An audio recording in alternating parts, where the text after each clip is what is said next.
अस्सलाम वालेकुम दोस्तों, मैं मोहम्मद राना, आप देख रहे हैं मेरा यूट्यूब चैनल मसरूद। दोस्तों, अगर आप मेरे चैनल पर नए हैं तो मेरे चैनल को सब्सक्राइब कर दें, वीडियो को लाइक कर दें। दोस्तों, आज बात करेंगे अमन कैसे कायम और अमन कायम रखने के लिए जिहाद क्यों ज़रूरी है।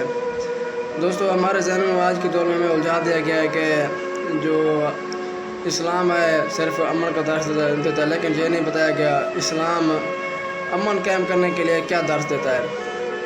और इसकी मैं आपको एक छोटी सी मिसाल देता हूँ। किसी आदमी का किसी गांव से गुजार हुआ, उसने और उसके वहाँ के आदमी से, चौकीदार से मुलाकात, उसने उससे पूछा कि यहाँ के लोग कैसे। उसने कहा पुतले अच्छे होने की मादर। उसने कहा अगर ये इतने अच्छे हैं फिर आपके हाथ में ये डंडा क्यों। उसने कहा कि इनको हालत अमन रखने के लिए, उनको अच्छी हालत में रखने के लिए। यानी कि कहने का मतलब यह है कि इस लड़ने के लिए, यानी कि अमन कायम करने के लिए इतिहार उठाना, यानी कि लाठी उठानी पड़ती है, तब जाके अमन कायम होता है।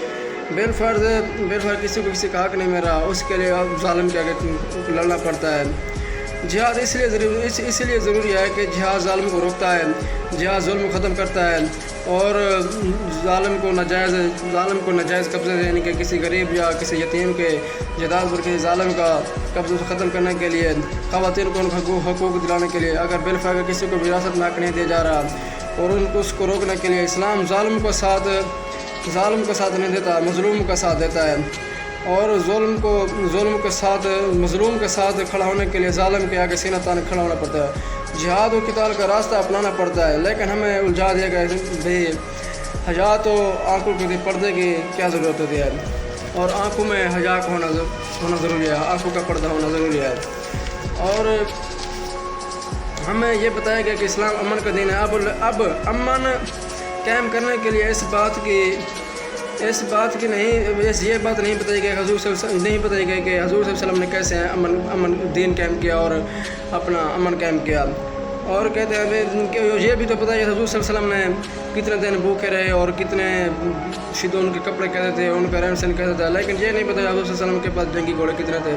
आप वसल्लम के 9 तो तलवारें थीं जंग लड़ने के लिए, और उनके पास और ये जो बताने की बात है वो हमारे सिलेबस से निकाल दी गई हैं। और ये बात हमारे मस्जिद मिंबर भी नहीं की जाती है, जिहाद कैसे क्या होगा और अमन कैसे कायम होगा। और बतौर अगर ये बात मिंबरों और कॉलेज यूनिवर्सिटी में नहीं की जा रही, हमें चाहिए कि हमारे वालिदैन जो हैं, जो पढ़े लिखे लोग हैं, और उनको चाहिए कि अपने बच्चों को अपने इस्लाम के और जिहाद के रूह से आगाह करें, उनके सीनों में जिहाद के रूह बढ़ें, वरना हम आने वाले दिनों में हमारी नस्ल सार उठा के नहीं जीते। और दूसरी सवाल ये पैदा हो जाए, अगर किसी मुसलमान के सामने इस्लामिक खुफिया का रद्द-ए-अमल होता है, वो किस तरह का जवाब दे, ये एक अहम सवाल है।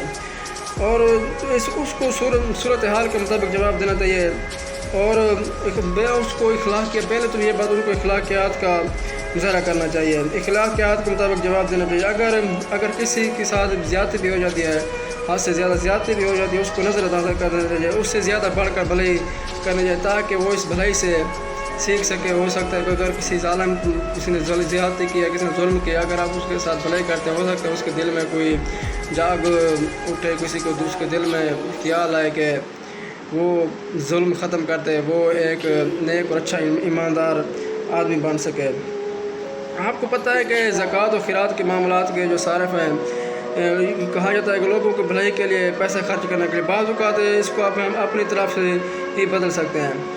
कुछ हालात ऐसे होते हैं, बच्चों औरतों की ज़िंदगी ख़तरे में, आपको फ़ौरी तौर पर इक़दाम उठाने पड़ते हैं। बेलफ़र्ज़ आपके किसी के कोई नुकसान, कोई वगैरह, कोई जिहाद के ताल्लुक़ है, आपको फ़ौरन हाथ काट पड़ता है। यानी कि किसी ने चोरी किया है, उसको फ़ौरन हाथ काटने का हुक्म है, हाथ काटने की ज़रूरत पड़ती है। हज़रत आयशा सिद्दीक़ा रज़ियल्लाहु तआला अन्हा से किसी ने पूछा कि आप सल्लम के इखलाक कहते, उसने कहा कि आप सल्लल्लाहु अलैहि वसल्लम जिस्म कुरान थे, और कुरान में हाथ काटने का हुक्म भी है, कोड़ों का भी हुक्म है, और कुरान पाक में माफ़ कर देने का हुक्म है। और अगर आप किसी को माफ़ कर देते हैं या आप सल्लम की सुना जाए, अगर आप ज़रूरत के मुताबिक, हालात के मुताबिक किसी का हाथ काट देते हैं, ये भी इखलाक का आला दर्जा है, और आप सल्लम की सुन्नत पर अमल करते हैं। और अब अगर हाथ काटने की बात की जाए तो सवाल ये पैदा होता है, अगर हाथ काटने की बात की जाए तो उसको दहशतगर्द कहा जाता है।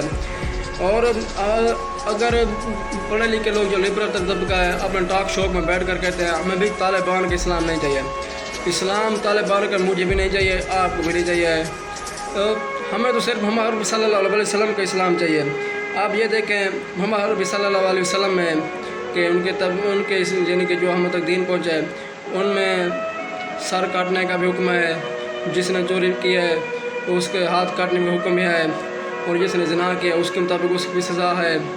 اور محمد صلی اللہ علیہ وسلم کا دین تو ہمیں چاہیے نا، اور ہمیں چاہیے کہ محمد صلی اللہ علیہ وسلم کے دین پر چل کر اور اپنا امان قائم کر سکیں، تاکہ ہم کفار اور ظالم کے آگے اپنا سر فخر سے اٹھا سکیں۔ والسلام۔